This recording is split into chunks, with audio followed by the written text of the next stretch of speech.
we used to do Survivor Series on Thanksgiving. Yeah, on Thanksgiving Day. Yeah. Yeah, and we used to do Richfield, Ohio. It was, and we used to go out there on a Tuesday and set up. And I think it was like a Wednesday night when setup was done for going into Thursday, and then it was a Wednesday night and everybody was drinking at the Holiday Inn bar, and Vince was getting hammered, and everybody was getting hammered. He was he was with Kevin or whoever he was hanging with, Vince, and Vince goes, "Hey Mike, is the ring truck? Where's the ring truck?" I'm like, "Oh, it's right outside the parking lot, sir." And it was snowing, and it was like a ton of snow from before, and it was snowing at night. It was freezing because it's November at that time, in November in Ohio. Next thing you know, Vince is like, "Give me the goddamn keys to the truck, Mike." I was like, yeah, sure, boss, no problem. And then I'm like, I gave him the keys, and he goes, "All right, come on, come with me." And I look at Chimmel. He was over at the table. I'm like, Chimmel, come here. He's like, "What?" I'm like, "Vince got the keys to the truck." He goes, "Why the fuck did you give him the keys to the truck?" He He's a owns the boss. truck, Chimmel. He owns the truck. He owns us. How am I not supposed to give Vince the truck? Huh? The keys. He's like, "Where's he going?" I said, "I have no idea." So they were like, he said, "Come on." He said, "Come on to who?" I said, "He said, come on to me after he took my keys." So me and Jim will come out there. Now we're in the truck with Vince. We're in the truck with Vince. We're trying to do donuts with this 20-foot truck, with a sleeper cab. And he's shifting gears.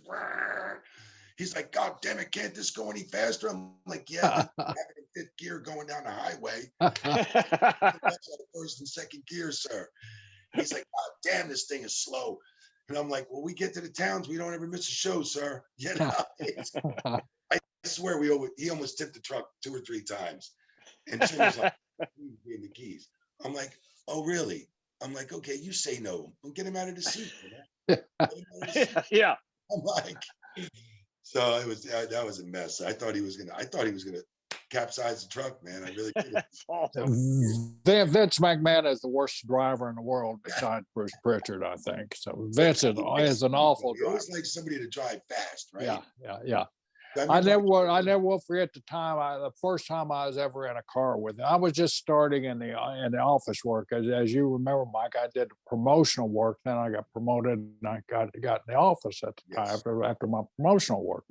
So my first thing, we go to Albany, New York on Monday night, and the next night was Lowell, Mississippi, or not Mississippi, but Massachusetts, whatever the states are. Massachusetts. Whatever, to Albany. So Bruce and Pat was with. I'd flown in from Tampa, and Bruce and Pat and Vince had driven up, and so I got a rent-a-car and I drove to the arena.